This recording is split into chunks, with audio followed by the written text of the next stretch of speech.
కొలస్సీలకు రాసిన పత్రిక 3వ అధ్యాయం.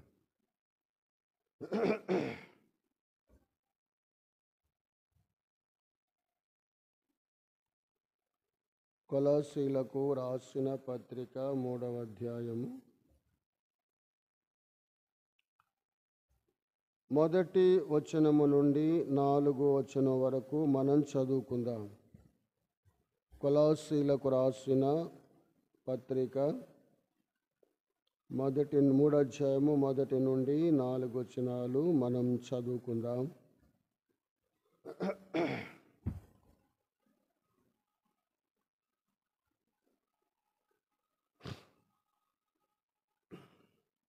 నేను ఒక వచనం చదువుతాను, మీరు 2వ వచనం చదవండి.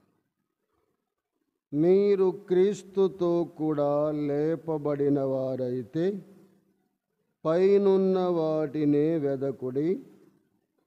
అక్కడ క్రీస్తు దేవుని కుడిపార్శ్వమున కూర్చుండి ఉన్నాడు. మనసుంచుడి, భూ సంబంధమైన వాటిపైన మనసు పెట్టకుడి. ఏలయనగా మీరు మృతి పొందితిరి, మీ జీవము క్రీస్తుతో కూడా దేవుని యొద్ద దాచబడి ఉన్నది.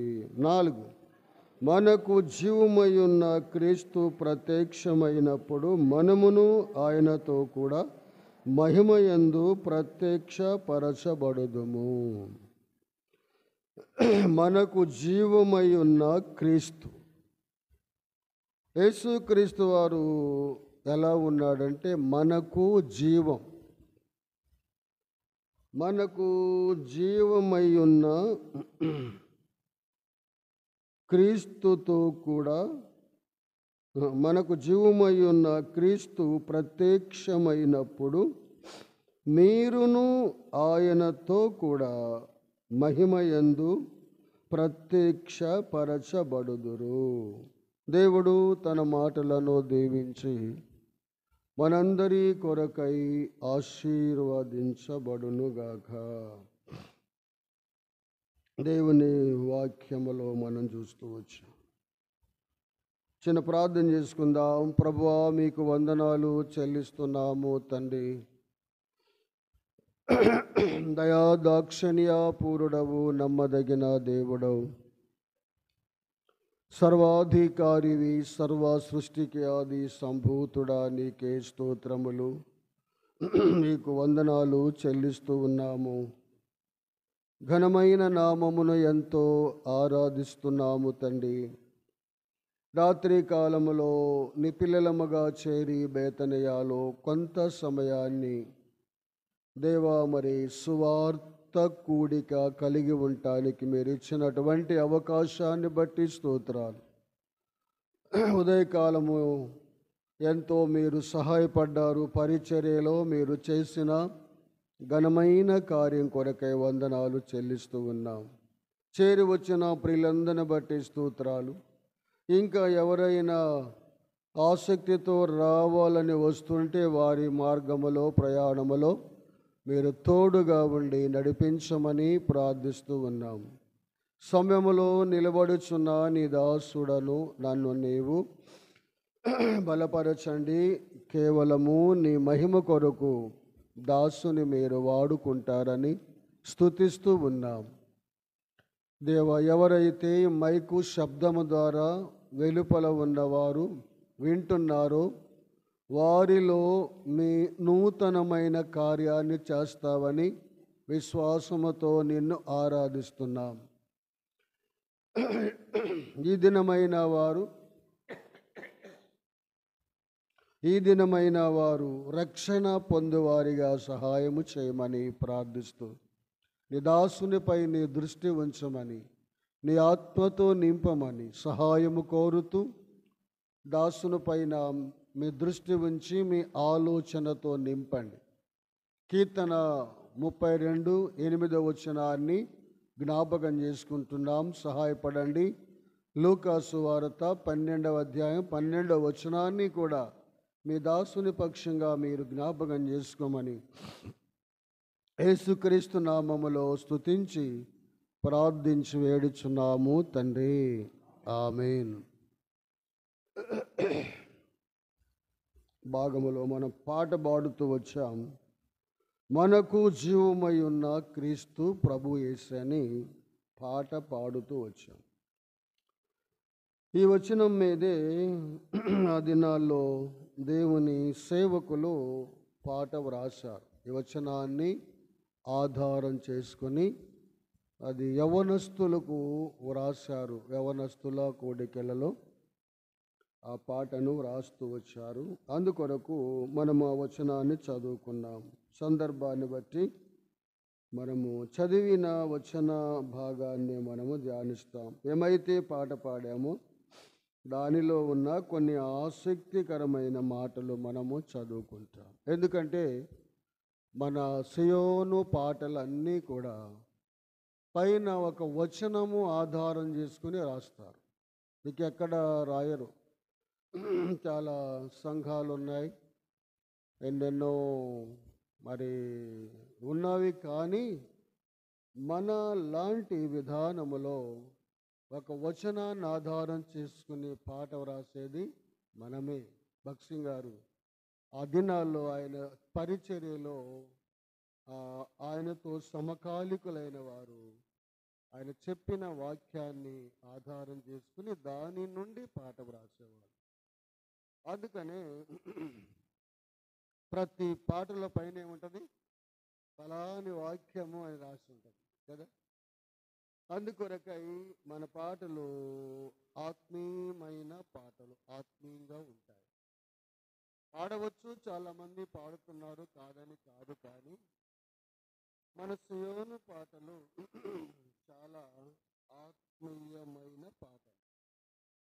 ఎందుకంటే వాళ్ళ దినాలలో ఆత్మచేత నింపబడి వ్రాసిన పాటలు కదా. ఆత్మచేత, మోకాళ్ళ అనుభవం, కన్నీటితో వ్రాసిన పాటలు. ఒక్కొక్క పాటకు ఒక్కొక్క చరిత్ర ఉంటుంది కదా పాటలు. ప్రతి పాటకు ఎవరు ఎందుకు రాశారనే అనుభవాలు ప్రకారం వ్రాసిన పాటలు. అందుకొరకై మనకు జీవమై ఉన్న క్రీస్తు ప్రత్యక్షమైనప్పుడు మీరును ఆయనతో కూడా మహిమయందు ప్రత్యక్షపరచబడతారు. ఎందుకు ఆ మాట అన్నాడంటే, పైన మనము చదువుకుంటే మనం చక్కగా అర్థమవుతుంది. ఏంటంటే 3వ వచనం, 3-2 కలిసి ఉన్నాయి, చదువుకుందాం. పైనున్న వాటి మీదనే గాని భూ సంబంధమైన వాటి మీద మనసు పెట్టకుడి. ఇంకా మనము ఈ మాట అర్థం కావాలంటే 1వ వచనం చదువుకుంటే ఇంకా చక్కగా మనకు అర్థమైంది.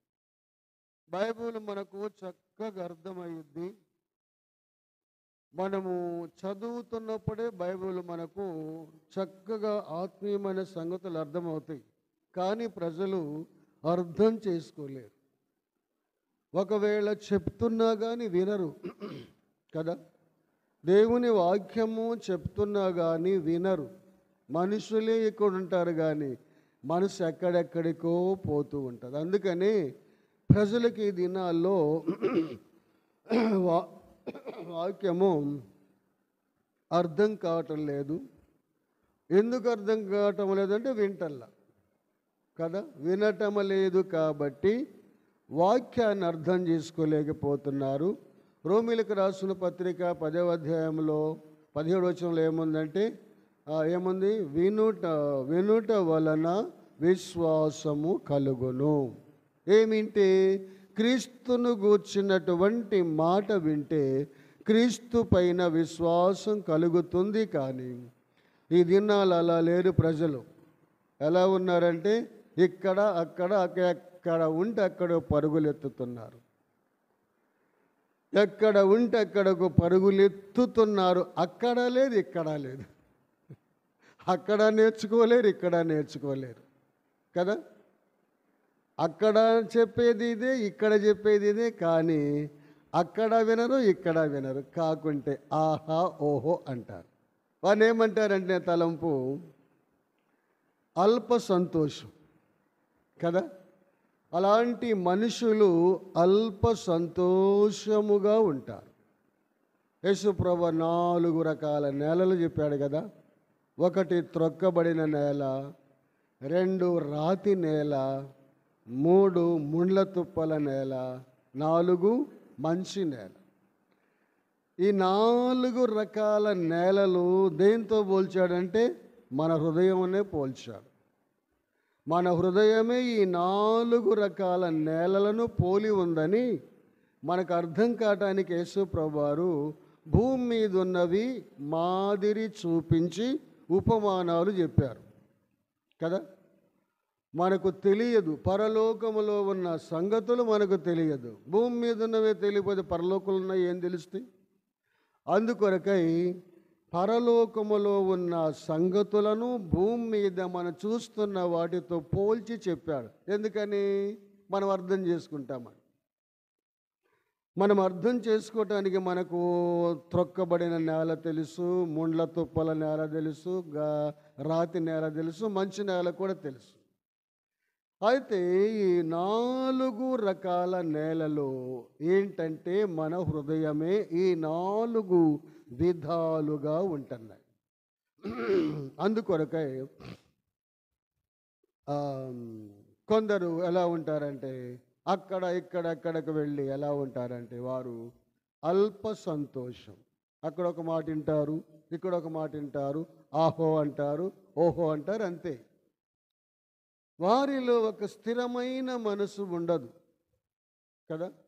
స్థిరమైన మనసు ఉండదు. ఎందుకంటే అక్కడ ఒక మాట ఇక్కడ ఒక మాట విని ఆ కొద్దిసేపు ఏదో ఓహో అనుకుని రావటమే కానీ అది అంతరంగములో కార్యము చేయదు. అందుకొరకే ఇక్కడ అన్నాడు కదా, మనం చదువుకున్నాం కదా, 3వ వచనంలో ఏమన్నాడు? పైనున్న వాటి మీదనే కానీ భూ సంబంధమైన వాటి మీద మనస్సు పెట్టకుడి అన్నాడు. ఎవరినన్నాడు ఆ మాట?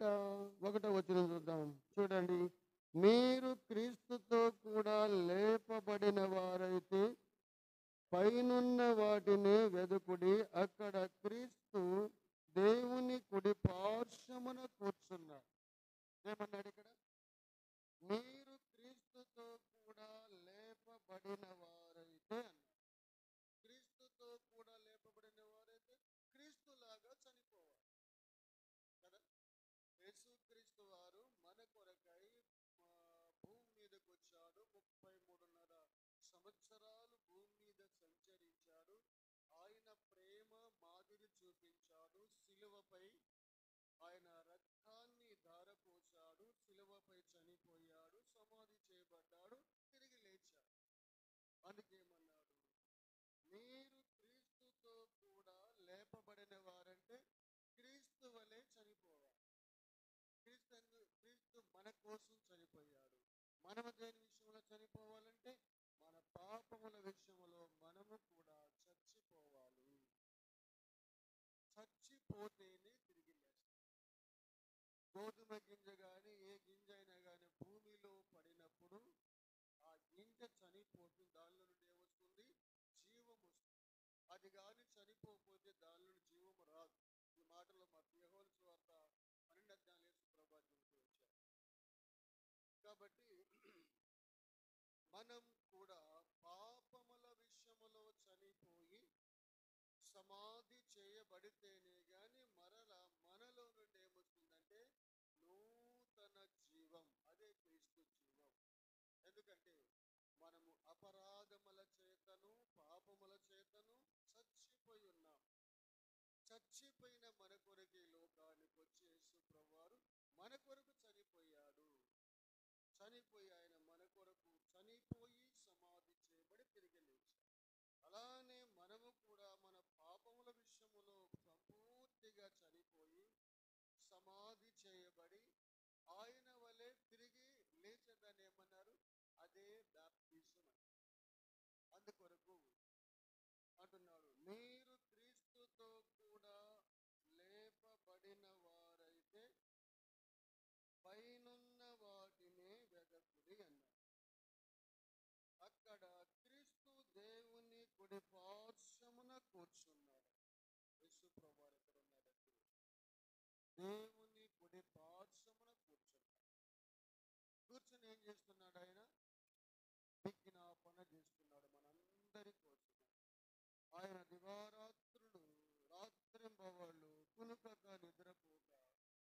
చేసే పని ఏంటంటే ఆయన కూర్చున్నాడు. ఎక్కడంటే తండ్రి కుడి పార్శ్వం. కూర్చున్నటువంటి యేసు ప్రభువుకు ఒకసారి లేచి నిలబడ్డాడు. ఎక్కడది? స్టెఫను తన ఆత్మను, తన ప్రభువాన ఆత్మను చేర్చుకోమన్నాడు. అప్పుడు చూడండి మన మాట అపోస్తుల కార్యములు 7వ అధ్యాయం. అపోస్తుల కార్యములు 7వ అధ్యాయము. అపోస్తుల కార్యములు 7వ అధ్యాయము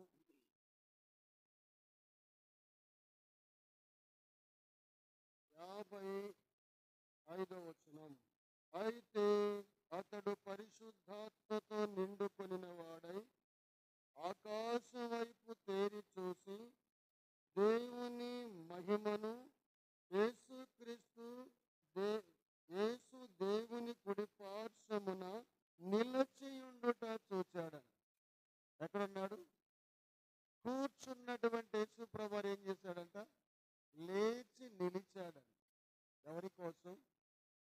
స్తపన కోసము కూర్చున్నటువంటి యేసు ప్రభు లేచి నిలబడ్డాడంట. అంటే ఆహ్వానిస్తున్నాడు, రా నా కొరకెంతో భూమి మీద హతసాక్షిగా. మొట్టమొదట హతసాక్షి ఎవరంటే స్తపనే. నా కొరకు నీవెంతో శ్రమ పడ్డావు, నా కొరకు ఎంతో ప్రయాసపడ్డావు, నా కొరకు హతసాక్షిగా ఉండటానికి ఇష్టపడ్డావు, కాబట్టి రమ్మని యేసు ప్రభువు లేచి నిలిచాడని. ఎంత ప్రేమో చూడు. ఒక పాపాత్ముడైనటువంటి మానవుని కోసమై దేవాతి దేవుడైనటువంటి యేసుక్రీస్తు ప్రభువు తనను ఆహ్వానించడానికి ఏం చేశాడు? లేచి నిలిచాడని. ఎంత అద్భుతమైన కార్యం వచ్చింది. అందుకొరకై కూర్చున్నటువంటి ప్రభు స్తపనును ఆహ్వానించడానికి ఏం చేశాడంటే లేచి నిలబడ్డాడు. లేచి నిలిచాడంట. ఆహ్వానిస్తున్నాడు. మనం కూడా కొన్నిసార్లు ఎవరైనా పెద్దవాళ్ళు రాగానే ఏం చేస్తాం? కూర్చున్న వాళ్ళు లేచి నిలబడతాం కదా.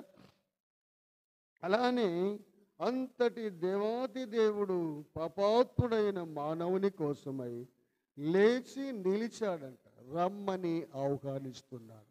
కనుక ప్రియులరా, అదే మాట అంటున్నాడు, మీరు క్రీస్తుతో కూడా లేపబడిన వారైతే పైనున్న వాటినే వెదకుడి, అక్కడ క్రీస్తు దేవుని కుడి పార్శ్వమున కూర్చొని ఉన్నాడు. ఇప్పుడు 2-3 ఉన్నాయి కదా. పైనున్న వాటి మీదనే గాని భూ సంబంధమైన వాటి మీద మనసు పెట్టకుడి. భూ సంబంధమైన వాటి మీద ఏం ఉండకూడదంట? అస్సలు మనసే ఉండకూడదంట. అంటే మరి ఎట్లుండాలి? భూమి మీద ఉండటానికి తినటానికి ఏం కావాలి? అసలు మనసే వద్దంటున్నారే బైబిలు. మరి పని చేసుకోవాలి, ఏదో ఒక పని చేసుకోవాలి, తినాలి, మనకు ఇల్లు కట్టుకోవాలి, ఇంట్లో ఉండాలి, ఎట్లా అని మనకు ఆలోచన వస్తుంది, తప్పక వస్తుంది ఎవరికైనా. అయితే ఇక్కడ అన్నమాట ఏంటంటే భూ సంబంధమైన వాటి మీద మనసు పెట్టకుడి. భూ సంబంధమైన వాటి మీద మనసు పెట్టకూడదు. భూ సంబంధమైనవి ఏంటి? ఆ భూ సంబంధమైన తర్వాత కింద వచ్చిన మనం చదువుకోండి. చూడండి, భూ సంబంధమైన వాటి మీద మనసు పెట్టకుడి.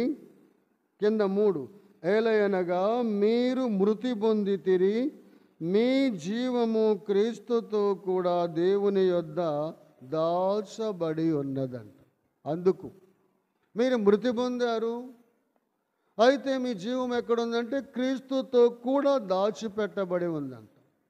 యేసుక్రీస్తు వారు ఎక్కడున్నారో మన జీవము కూడా అక్కడే దాచిపెట్టబడిందంట. ఏదో భూమి మీద మనం కొంతకాలం బ్రతుకుతున్నాం, ఊపిరి ఉంది. ప్రభు ఆయన పిలుబడినప్పుడు వెంటనే వెళ్ళిపోవాలి. కాబట్టి ఇప్పుడు మనం ఏదో కొంతకాలము అలా మనకున్న బాధ్యతలు నెరవేర్చుకోవటానికి కదా. అందరికీ బాధ్యతలు ఉంటాయి కదా, పిల్లలు అవి ఇవని, వారి పోషించడం, వారి పెండిండ్లు, ఈ బాధ్యతలన్నీ కూడా నెరవేర్చుకోవటానికి భూమి మీద కొంతకాలం మనల్ని ఉంచుతున్నాడు అంతే. కానీ మనం ఎక్కడ వారమంటే మనము క్రీస్తుతో కూడా మన జీవము అక్కడ దాచిపెట్టబడి ఉన్నది. అబిగైల్ అంటే చూడండి, ఒక మాట గుర్తొస్తుంది. సమూయేలు మొదటి గ్రంథము 25వ అధ్యాయము దావీదుని అంటుంది. చూడండి ఆ మాట మనం చదువుకుందాం. దావీదు ఆ మాట అంటుంది చూడండి, 26వ వచనం. 26వ వచనం చూడండి. మొదటి సమూయేలు గ్రంథం 25:26వ వచనం. నా ఏలినవాడా, యెహోవా జీవము తోడు, నీ జీవము తోడు, ప్రాణహాని చెయ్యకుండా యెహోవా నిన్ను ఆపియున్నాడు. నీ చెయ్యి నన్ను సంరక్షించిన మాట నిజమే. యెహోవా జీవము తోడు, నీ జీవము తోడని ప్రమాణము చేయుచున్నాను. నీ శత్రువులను నా ఏలినవాడవైనా నీకు కీడు చేయ నుద్దేశించిన వారు నాబాలు వలె నుందురు. ఇంకో మాట ఉంది, 29 వచనం. 29 చూడండి. నిన్ను హింసించుటకై, నీ ప్రాణము తీయుటకై ఎవడైనా ఉద్దేశించిన ఎడల నా ఏలినవాడవగు నీ ప్రాణము నీ దేవుడైన యెహోవా యొద్దనున్న జీవపు మూటలో కట్టబడును. ఒకడు ఒడిసేల వలె రాయి విసిరినట్లు ఆయన నీ శత్రువుల ప్రాణమును విసిరివేయును. ఎక్కడుందండి దావీదు జీవం? యెహోవా దగ్గరంట జీవపు మూటలో ఉన్నదంట దావీదు యొక్క ప్రాణం. అబిగైల్ అంటుంది, ఎవరు నిన్ను ఎదిరించలేరు. ఎందుకంటే నీ జీవం ఎక్కడుందంటే యెహోవా జీవపు మూటలో దాచిపెట్టబడి ఉన్నదంట దావీదు జీవం. అందుకని ఇన్ని మార్లు సౌలు వెంబడించి వెంటాడినా కానీ ఆయన సౌలు వల్ల కాల, ఎవరి వల్ల కూడా కాల. ఎన్నో శత్రు సమూహాలు దావీదు ఎదిరించి జయమే కలిగింది, కానీ ఎవరు కూడా ఆయన ప్రాణమును ఎవరు కూడా తీయలేకపోయారు. ఎందుకంటే యెహోవా జీవపు మూటలో దాచిపెట్టబడి ఉన్నదంట. అలానే మన జీవం ఎక్కడుందంట? క్రీస్తుతో కూడా ఎక్కడుంది? క్రీస్తుతో కూడా దాచిపెట్టబడి ఉన్నది. అందుకని మనము ఎలా ఉన్న భూ సంబంధమైన వాటి మీద ఏముండకూడదంట? మనస్సే ఉండకూడదు. ఆ మాట మనం చదువుకుందాం. భూ సంబంధమైన వాటి మీద మనసు ఉండకూడదు అన్నాడు. కాబట్టి ఏంటి భూ సంబంధమైనవి? 5వ వచనంలో చూద్దాం. కావున భూమి మీద నున్న మీ అవయవములు అనగా, అవి భూ సంబంధమైన వాటి మీద మనసు పెట్టకూడన్నాడంటే ఏంటి భూ సంబంధమైన అవయవాలు అంటున్నాడు? అనగా జారత్వము, అపవిత్రత, కామాతురత, దురాశను, విగ్రహారాధన, ధనాపేక్షను చంపివేయండి.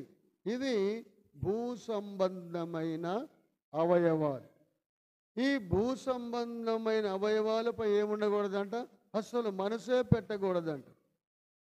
మనసే అసలు వాటిపైన మనసే ఎంత కఠినమో చూడు. ఎలా ఉంటాం? భూమి మీద లోకములో పాపమున్నది, అన్నీ ఉన్నాయి. ఈ పాప లోకములో మనం ఉన్నాము కాబట్టి ఏమన్నాడంటే అస్సలు మనసు కూడా పెట్టవద్దు అంటున్నాడు కదా.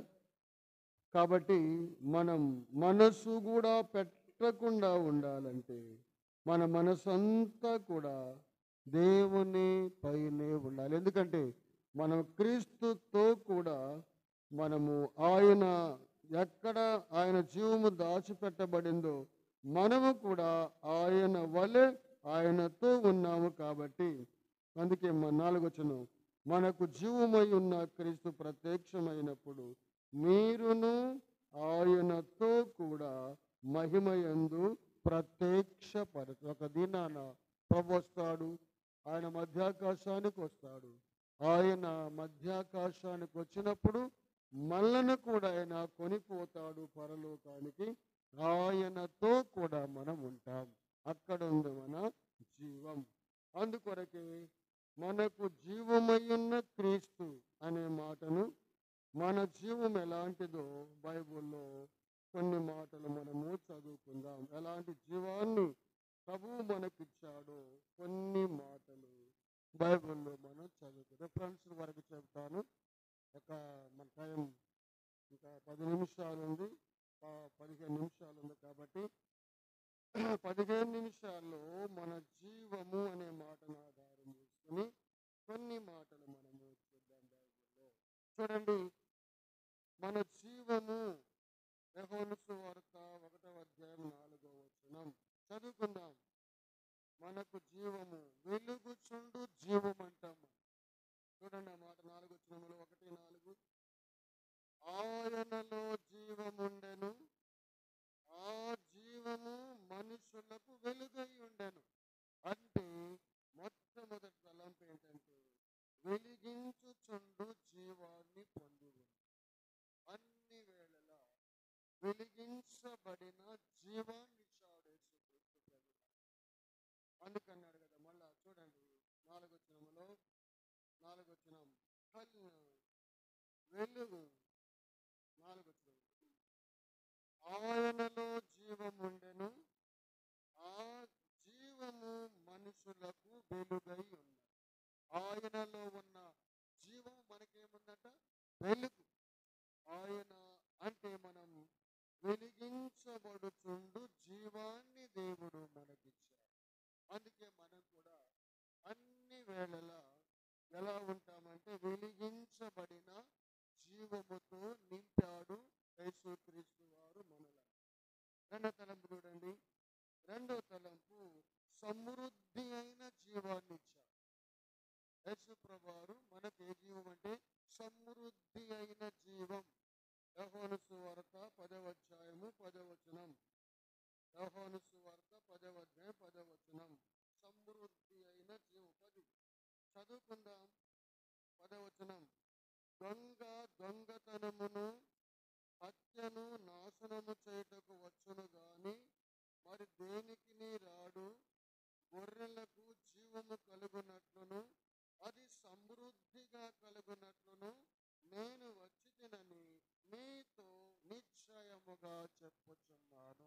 ఏ జీవం అంటది? సమృద్ధి అయిన జీవం. యేసు ప్రభువారు మనకి ఏ జీవాన్ని ఇచ్చారు? సమృద్ధి. అసమృద్ధి అంటే మళ్ళేమీ కొరత లేదు కదా. సమృద్ధిగా ఇశ్రాయేలు ప్రజలు కూడా అరణ్య ప్రదేశముల వారు ఎలా తిన్నారు? సమృద్ధిగా తిన్నారు. మాంసము తిన్నా, భోజనం చేసినా, ఏది నీరు త్రాగినా అన్ని దేవుడు సమృద్ధిగానే ఇచ్చాడు. అలానే మనకు ఆయన జీవాన్ని ఎలా ఇచ్చాడంటే సమృద్ధిగా కొరత కూడా లేదు. ఎందుకంటే ఆయన ఎక్కడుంటాడో మనం అక్కడ ఉంటాం కాబట్టి ఆయన జీవాన్ని మనకి ఎలా ఇచ్చాడంటే సమృద్ధిగా ఇచ్చాడు. అందుకేమన్నాడు? దొంగతనమును హత్యను నాశనము చేయుటకు వచ్చును గాని మరి దేనికి రాడు. గొర్రెలకు జీవము కలుగుటకును అది సమృద్ధిగా కలగటానికి నేను వచ్చానని ఖచ్చితంగా దొంగడు ఎవరంటే సాధారణ దొంగవాడు. వాడు దొడ్డిదారిని వస్తాడు, యథార్థంగా రాడు వాడు కదా. దొడ్డి దారిని వస్తాడు. కొందరు రకరకాల మాటలు చాటు అని చెప్పుకుంటారు కదా. చాటు అని చెప్పుకునే వాళ్ళు కూడా ఉంటారు. ఏంటి? రకరకాల మాటలు, అవి ఇవి, అట్లా ఇట్లా, వాడిట్లా వీరిట్లా అని చాటున చెప్పుకుంటారు. వాళ్ళెవరు? దొంగ. దేనికి వస్తాడంట? దొంగతనానికి, హత్యకు, నాశనం చేయడానికి వస్తాడు. కానీ యేసు ప్రభువారు దేనికి వచ్చాడు? తన ప్రాణాన్ని మన కొరకు ఇచ్చాడు. గొర్రెల కొరకు తన ప్రాణం ఇచ్చాడు. అందుకని ఆయన ఏ జీవాన్ని? సమృద్ధి అయిన జీవాన్ని ఇచ్చాడు. కూడా చూడండి, 3వ మాట, మరణించిన వారికి ఆయన జీవాన్ని ఇచ్చాడు. ఎవరికంట? మరణించిన వారికి ఆయన జీవాన్ని ఇచ్చేది. ఇదేంటో బైబిల్లో చూద్దాం. యోహాను సువార్త 11వ అధ్యాయము 25 వచనం. యోహాను సువార్త 11:25 వచనం చదువు. 25. అందుకు యేసు, పునరుద్ధానమును జీవమును నేనే, నా యందు విశ్వాసముంచువాడు చనిపోయినను బ్రతుకుతాడు. దేవుని యందు విశ్వాసం ఉంచిన వ్యక్తి ఏం చేయాలంట? చనిపోయినా బ్రతుకుతాడు. ఎలా చనిపోవాలంటే పాపముల విషయమై చనిపోతే బ్రతుకుతాడు కదా. పాపముల విషయంలో చనిపోయితే విశ్వాసంతో బ్రతుకుతాడు. తర్వాత అన్నాడు, బ్రతికి నా యందు విశ్వాసం ఉంచువాడు మరన్నటికి చనిపోడు. ఈ మాట నమ్ముచున్నావా అని ఆమెను అడిగాడు. కాబట్టి ఆయన చనిపోయిన వారిలో ఏమిస్తున్నాడంటే ఆయన జీవాన్ని ఇస్తున్నాడు. చనిపోయిన వారిలో ఆయన జీవాన్ని ఇస్తున్నాడు. ప్రభువైన యేసుక్రీస్తు వారంటే అదే జీవం, అంటే నూతన జీవాన్ని ఇస్తున్నాడు. తర్వాత 4వ మాట మనం చదువుకో, తెలిసిన మాట మనకు అది. మా యోహాను సువార్త 14:16 వచనం ఏముంది అక్కడ? నేనే మార్గమును, చదవండి అన్నమాట. యేసు నేనే మార్గం, సత్యం, జీవం. ఆయనే మార్గం, ఆయనే సత్యమైన జీవమైన కదా. ఎవడు కూడా తండ్రి వద్దకు రారంటే ఆయన ఏమై ఉన్నాడంటే మనకు మార్గము, సత్యము, జీవమై ఉన్నాడు. ఎన్నో మాట అది? 4వ మాట. తర్వాత 5వ మాట చూద్దాం. ఆయన ఎలాంటి జీవాన్ని ఇచ్చాడంటే నిత్యమైన జీవాన్ని ఇచ్చాడు. చూడండి బైబిల్లో రోమీయులకు రాసిన పత్రిక 5వ అధ్యాయము 21వ వచనాన్ని చదువుకుందాం. రోమీయులకు రాసిన పత్రిక 5వ అధ్యాయము 21వ వచనం చదువుకుందాం. 5:21 చదువుకుందాం. చదవండి తీసిన వారు. చూడండి, మరియు అపరాధం విస్తరించినట్లు ధర్మశాస్త్రమును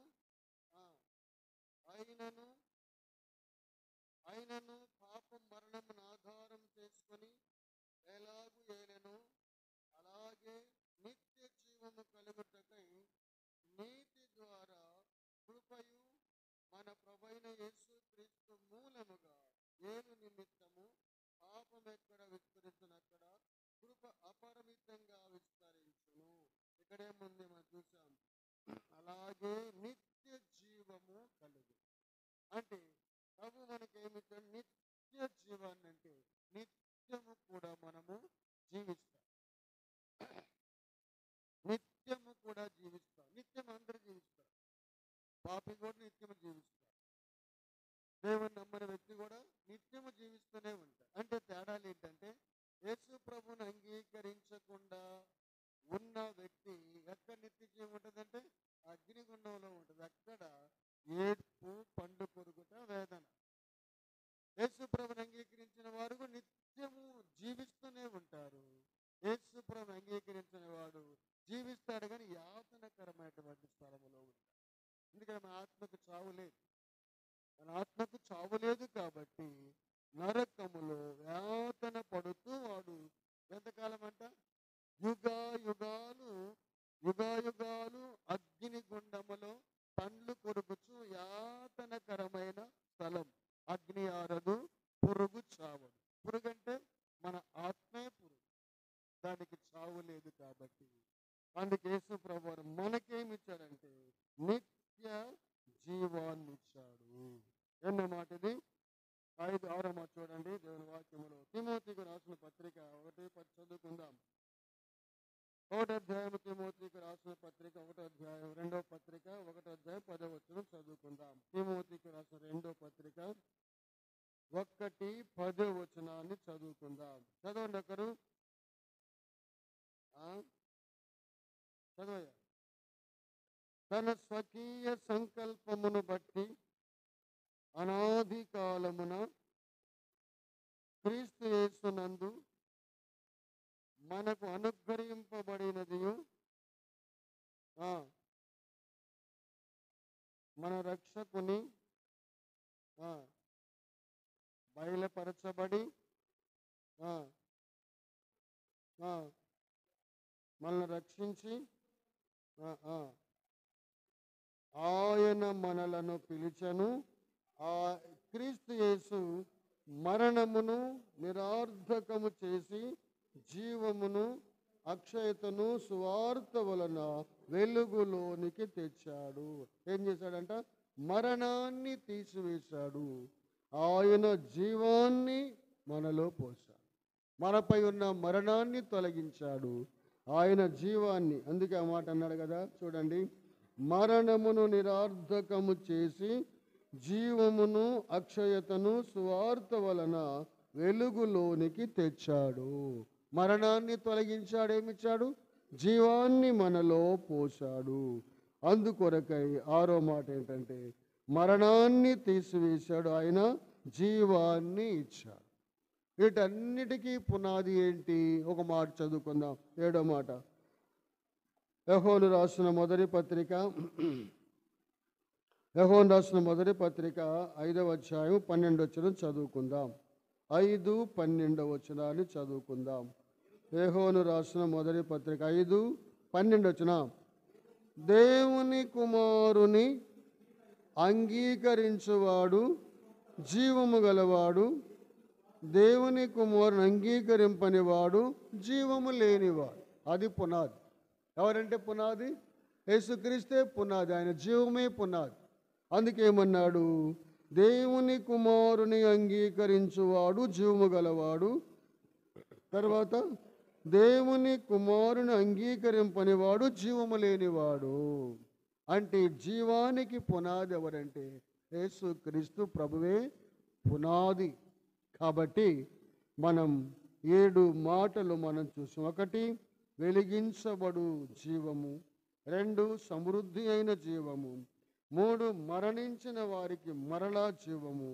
4వది, యేసు మార్గము సత్యమును జీవమై ఉన్నాడు. 5వది, నిత్యమైన జీవము. 6వది, మరణాన్ని తొలగించి జీవాన్ని పోశాడు. 7వది ఏంటంటే, జీవానికి పునాది అంటే యేసు ప్రభువే పునాది. అందుకే మీరు క్రీస్తుతో కూడా లేపబడ్డారు కాబట్టి పైనున్న వాటినే వెదకండి. మనకు జీవమై ఉన్న క్రీస్తు ప్రత్యక్షమైనప్పుడు మనం కూడా ఆ మహిమలో ప్రత్యక్షమవుతాం.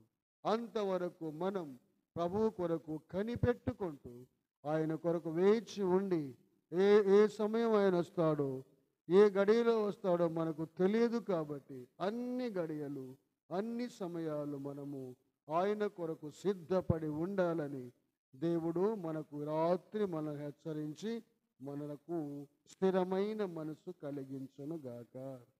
ప్రార్థన చేసుకుందాం. ఈ అనుభవంలో మనం ప్రార్థన చేసుకుందాం.